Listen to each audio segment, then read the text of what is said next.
If we love God for what we can get from Him in the world, we actually love the world, not God. So then we're not the true devotees. Because the true devotee loves God for the joy, for the sake of loving God.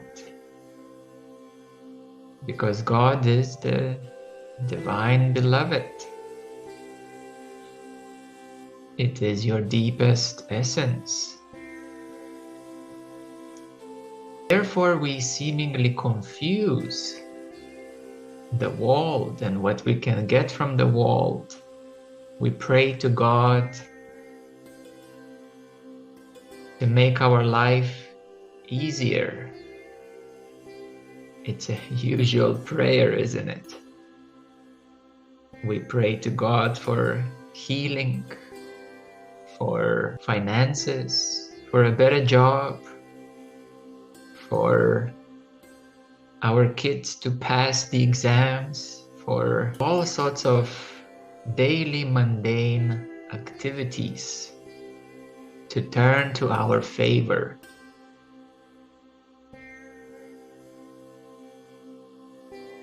Although this, of course, is a necessary part of faith, but from the eyes of divine, from the eyes of God Himself, what are we truly loving or praying for? And imagine God looks upon the soul, and God knows if this person would turn inwardly to a deeper spiritual nature, to a realization what God truly is. But when God looks upon the soul, and this soul is immersed in the experience of physicality of life and praying for better circumstances of life, God knows that there is a wheel of karma. A few circumstances in favor of the soul will not solve anything really and truly. And what the soul needs is not a few favorable circumstances, but remembering God as the source of its own existence. Remembering the self, the true self, instead of trying to arrange the dualistic world around us. As Guru Nanak said, the world is a drama. I would call it also a tragic comedy. A drama slash, what's the genre of the movie? Tragic comedy and drama. These days when you want to watch a new movie, you select the genre. You want comedy movies, drama movies, sci-fi. So it's a bit of a tragic comedy drama. It is staged in the dream of creation, and only those who are imbued with the love of God can realize the truth. The true love for God is actually to forget yourself and live only for God. This love will burn away all worldly attachments, desires, confusions, worries, doubts. When we understand that this life is a cycle, just one cycle for the soul. And when we look deeper and realize that there is a higher will at work, when we align ourselves with the higher way by looking at circumstances as opportunities to love and understand God even more.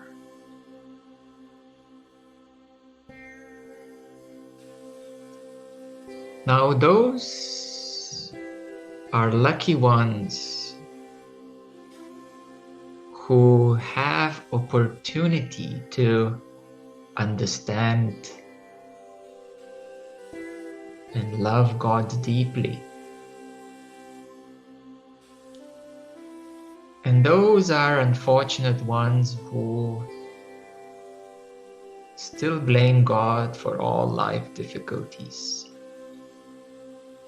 and have no idea why things happen in life as they do.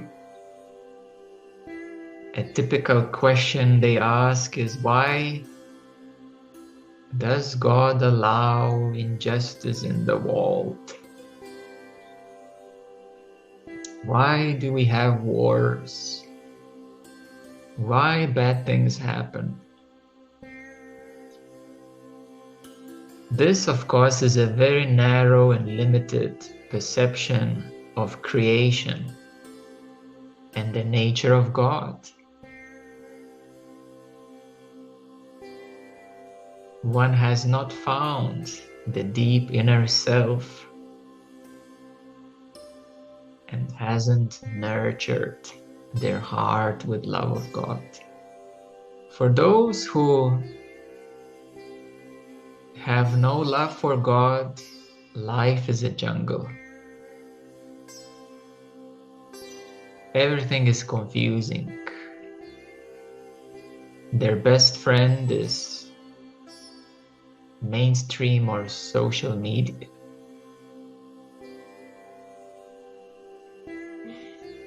They derive a sense of reality from their mobile phones,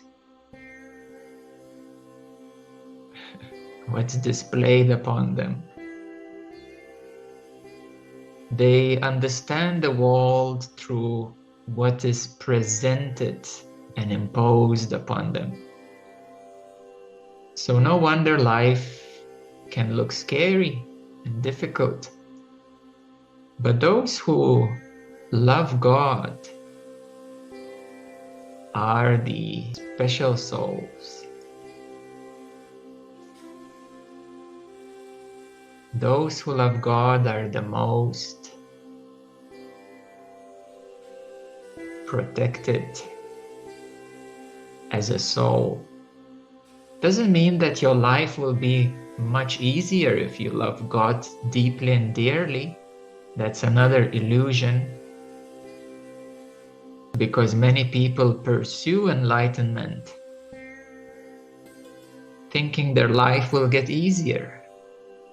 Problems will be solved. Health will improve. Now, to solve problems of life, you need to solve them. To improve your health, you need to improve it.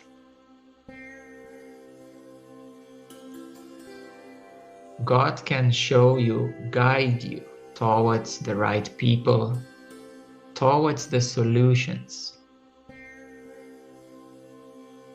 In other words, can guide you and empower you towards those solutions. But this is very secondary in comparison. People seeking enlightenment or pretending to love God for the sake of better circumstances. Now, some of the greatest lovers of God known in the history didn't have their life so easy. In the West, the example of Jesus, the greatest lover of God. We know that his life wasn't roses. There were many thorns, many hardships of life.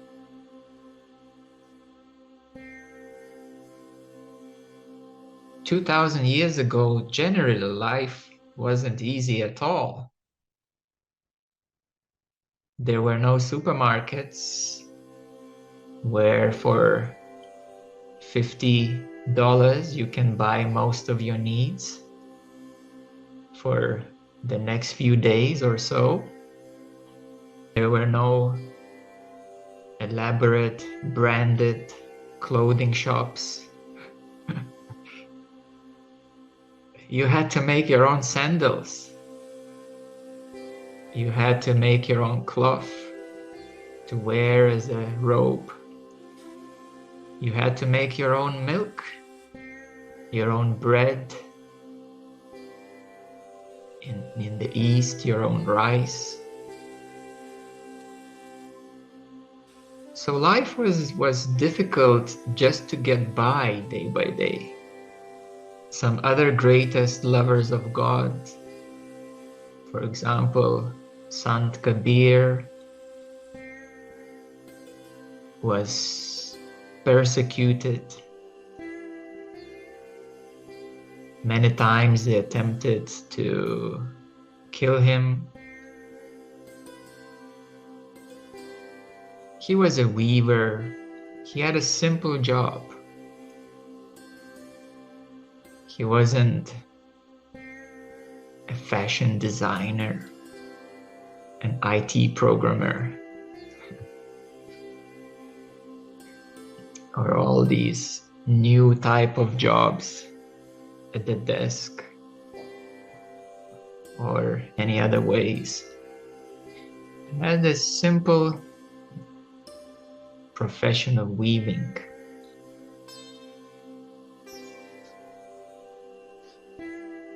Another great lover of God, more recently, Sai Baba of Shirdi, was living in poverty, droughts.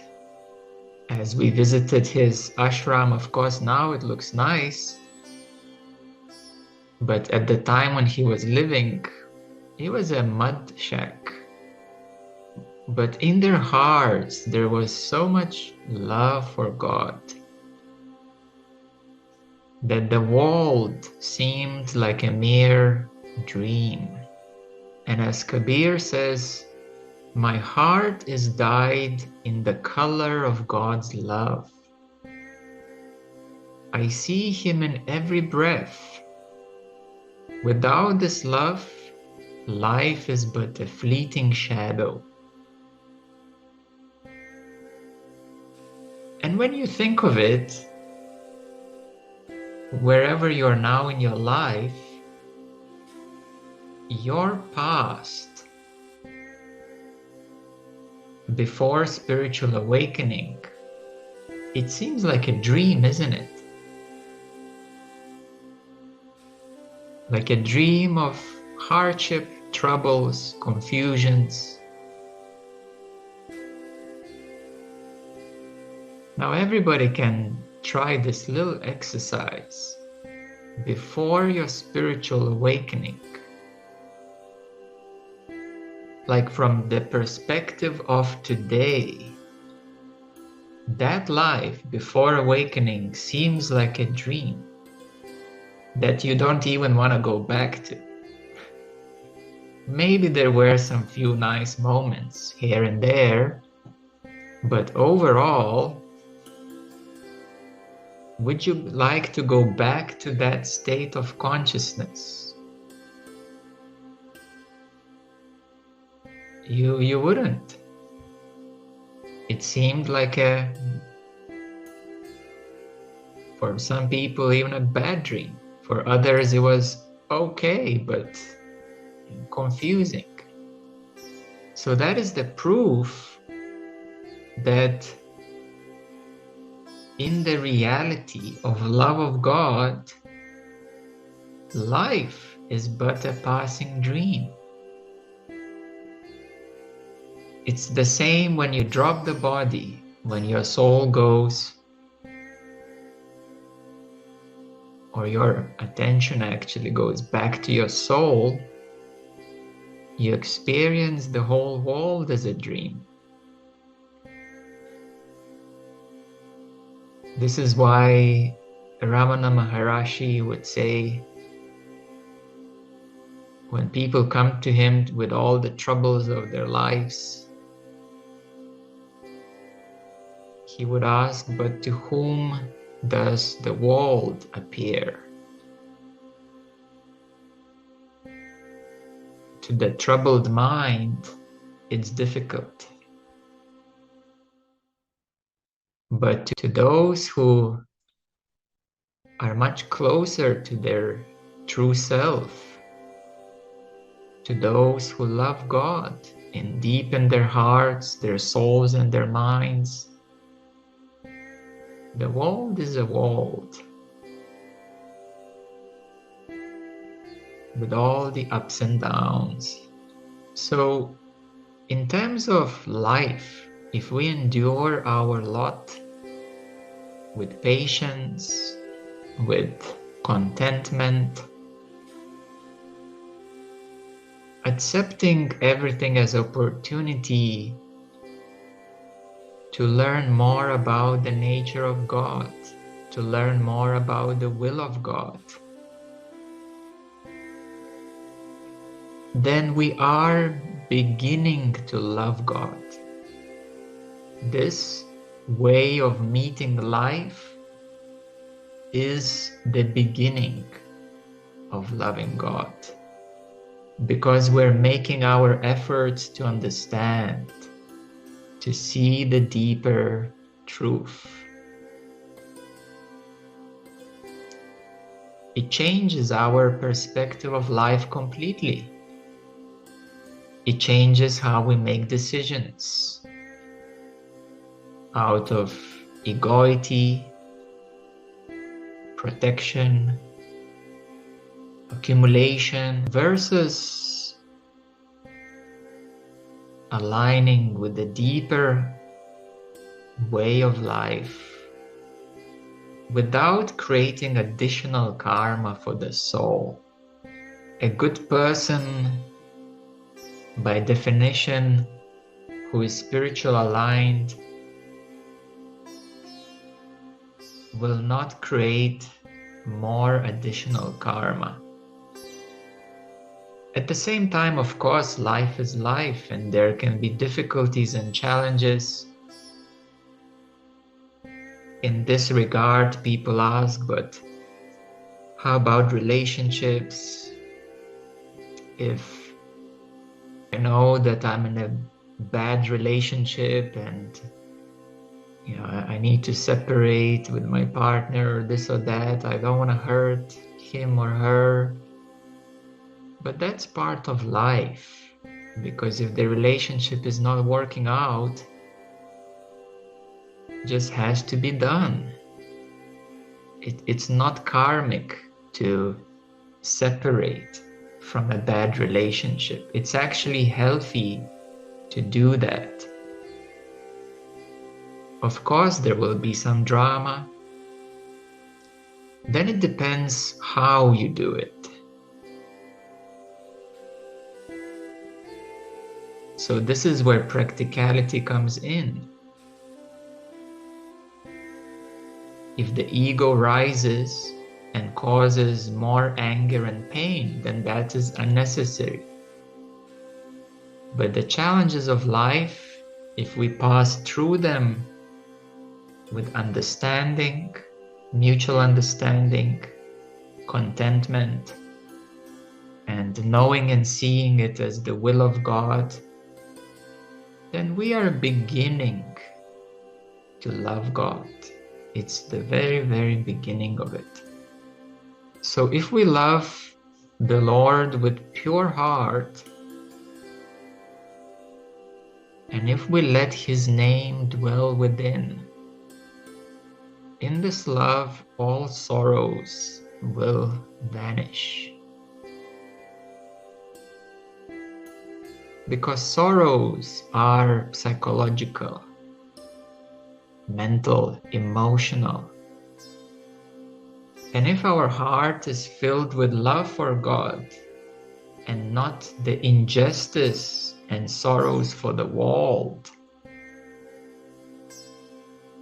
then that is a huge shift of reality, isn't it?